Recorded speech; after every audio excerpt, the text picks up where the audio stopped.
I'm going to quickly take it across to CII as well, wherein my colleague Nayantara Rai is currently in conversation with TV Narendran's MD and CEO at Tata Steel and Chandrajit Banerjee, Director General at CII. We've lost a couple of years because of the pandemic, but we expect things to get better this year, next year, and go back to the normal growth levels that we saw pre-pandemic. And so the investment cycle will come back. I think the last couple of years, everyone has been deleveraging, rightly so. But as demand comes back and margins come back, we will see the investment cycle back. And I think that's what I expect for manufacturing in India. And I think many of the government's initiatives have encouraged manufacturing in India for India. And I think that's important. We are a market where you can build skill because of the domestic requirements. And I think when you get manufacturing investments up, the whole ecosystem comes up. We've seen that in the auto industry over the last 20-30 years, an ecosystem which included some world-class auto component manufacturing. I expect that to happen in other sectors of manufacturing.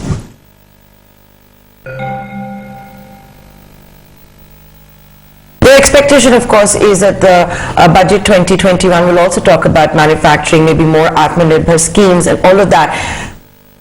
Taking that cue, Sanjiv Bajaj, let me come to you. All of this, of course, requires capital as well.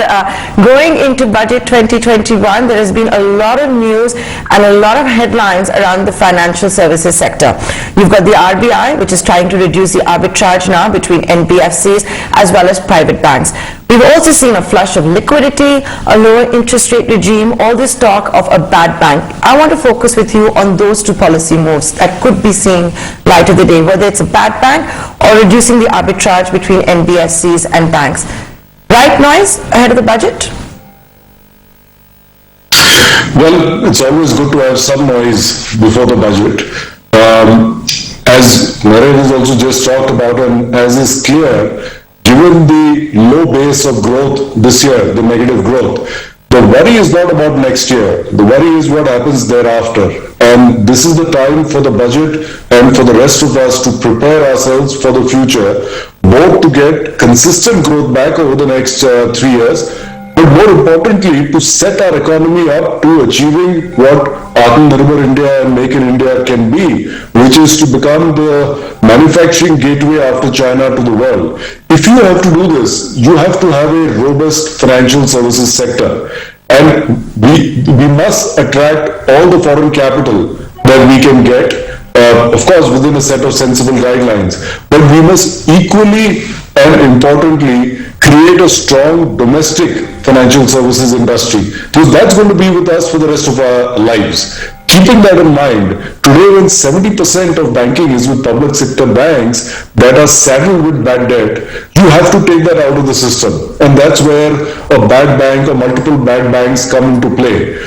But that's not enough. After that, you must professionalize them. The government, other than a few key strategic PSBs, must divest their majority stake in the rest so that you professionalize them and prevent a bad bank requirement from coming up again a decade down the line. So you need to do that. As far as the NBFC new supervision guidelines have come, this is not about arbitrage. There will always be arbitrage, different models, and arbitrage by itself is not a bad word. What was important was large NBFCs were simply regulated quite lightly, irrespective of banks. And that is where RBI has come out with a set of tighter supervision and regulation for these large NBFCs, which makes a lot of sense. It is something that must be done. I will leave with the point, last point on this issue, Nayantara, which is just rules doesn't make a difference. Otherwise, no banks should fail. Why are banks failing? Hence, it is equally important that the management of those banks and NBFCs have to be of good quality. It is equally important that the regulator needs to see that you don't just make rules, but you end up with proper supervision and monitoring them as well.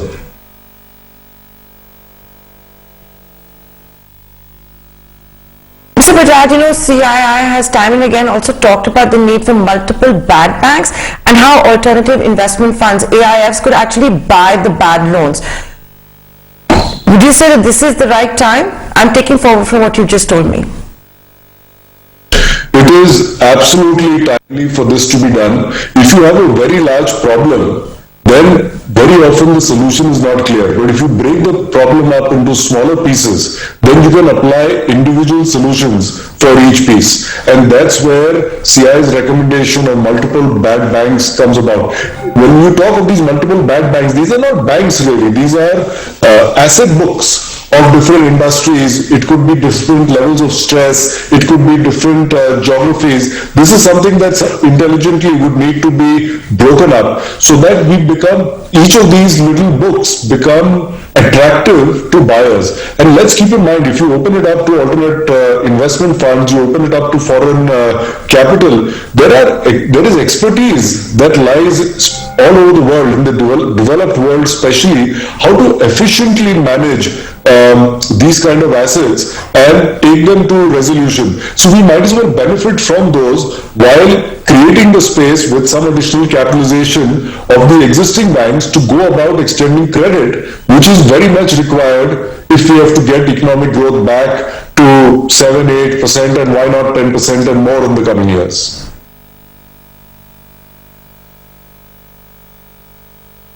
Sanjiv Banerjee, if I can come to you now. I've attempted to address manufacturing with TV Narendran, the banking sector with Sanjiv Bajaj. I want to ask you another question, which is that the budget, which is an economic exercise, is also a political exercise.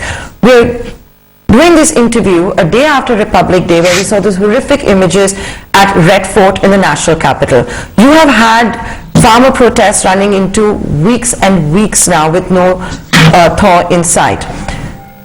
How apprehensive is industry, or how convinced is industry that this budget could also be a populist one?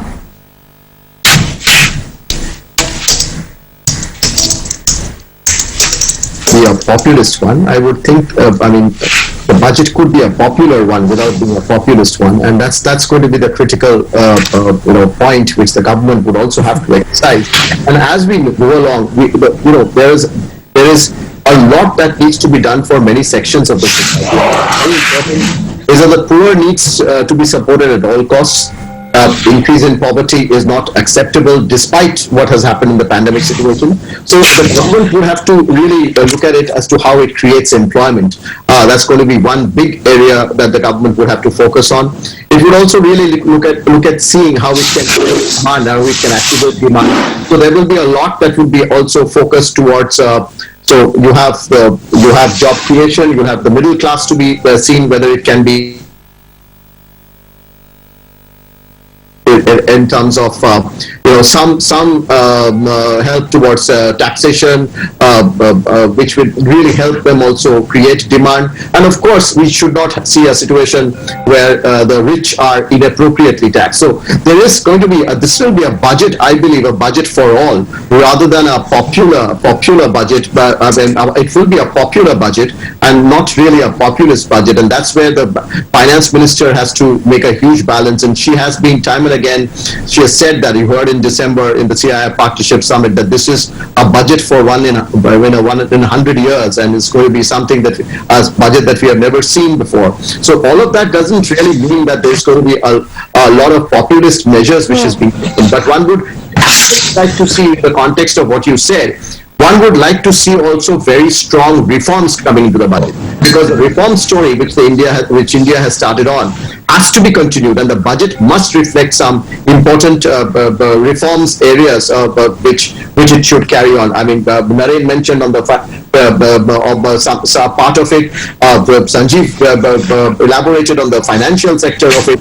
But it should actually be seen in other sections of the society where we see things including land, or of course labor is one. We need to see a very strong move towards healthcare. We need to see a 3% towards healthcare over a period of time. So we need to see all of that, and we need to see education reforms coming in. So all of this really do not tantamount to anything which is populist, but I would think that this will make it very, very popular.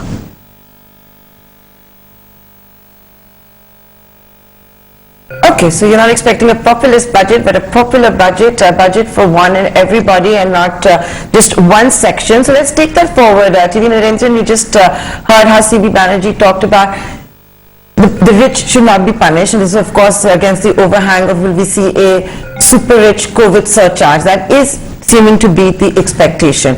But the expectation also is that we need to bring infrastructure back, that we have to have qualitative government spending. And ideally, the private sector should also be increasing capex and participating. It has been very stubborn now for many, many years and a better part of this decade.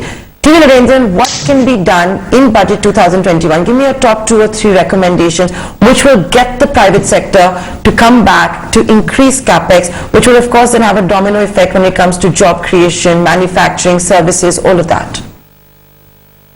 I think it's important for the government to invest in infrastructure. I think that's extremely important for 2 reasons. One is it drives demand for many products, including steel, for instance, or cement, or many other products that we manufacture in India. Secondly, investment in infrastructure creates activity far away from urban centers, in many rural areas. So it's not just about urban infrastructure, but also about rural infrastructure. And construction has always been one of the biggest vehicles for employment. So, there's a great opportunity for money to flow from the government to people through the construction sector and create demand for many products. So infrastructure does that. The second thing which infrastructure does is it addresses a lot of costs which undermine our competitiveness outside the factory gates. Industry should be tasked to being competitive inside the factory gates, and the government, both the state and the center, should work on our competitiveness outside the factory gates. And building infrastructure is one way to drive that. So in many ways, infrastructure to me is the number one as far as my wish list is concerned. The second part, continue to work on the ease of doing business. I think the government has been doing a lot of work on it because cost of money is high in India, hence cost of time is high. So the longer we take for clearances, the longer we take to acquire land, the longer we take to build factories, it eats into your margins, it adds to your costs, and ultimately investment cycle will come back to the private sector not only when demand grows but also profitability improves, and I think that's important to recognize.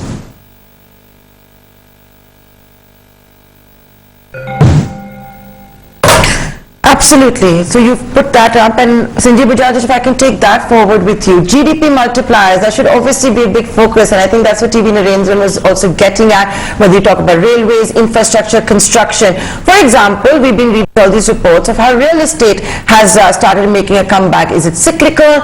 Is it pent-up demand? All of that also needs to be evaluated.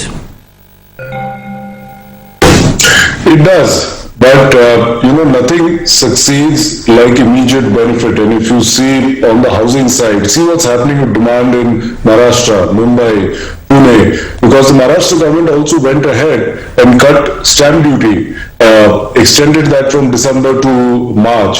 And this has created that impetus for additional purchases. Because people, a lot of the middle class and upper middle class have saved money. They just need the confidence that tomorrow is going to be better than yesterday, and they will go out and buy. And it is this confidence that the government needs to reinforce in this budget. And as Naren said, infrastructure across various sectors has a huge multiplier effect, and that will give you benefit for multiple years. So that must be a strong focus. In addition to that, CV mentioned earlier on health, on education, we need these to be done. But the government must also continue with some of the measures of the past year. So, for example, providing food to the really poor, providing that liquidity support to MSMEs. MSMEs have stayed afloat because of the strong, I would say, action that the government and RBI took last year, but they are only staying afloat so far. We have to get them back to growth, and they need that continued liquidity support. And we know that there are certain sectors which are still hurting. All sectors are not at 80-90% of the economy. Luckily, many are, but the few that aren't, if those can get clinical, I would say, interventions from the government, all this collectively will help us grow in the next year. And see, the challenge is not the next year. The next year we will grow 8, 9, 10% from the low base of this year. How do we ensure in the following year and the year after that we continue growing at that pace? That's what this budget hopefully addresses.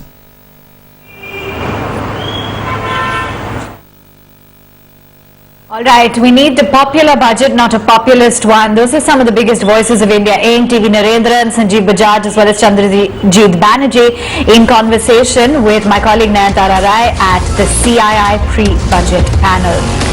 Time to slip into a very quick break with news that we're down 2% plus for the frontline indices. Be right back with more market talk.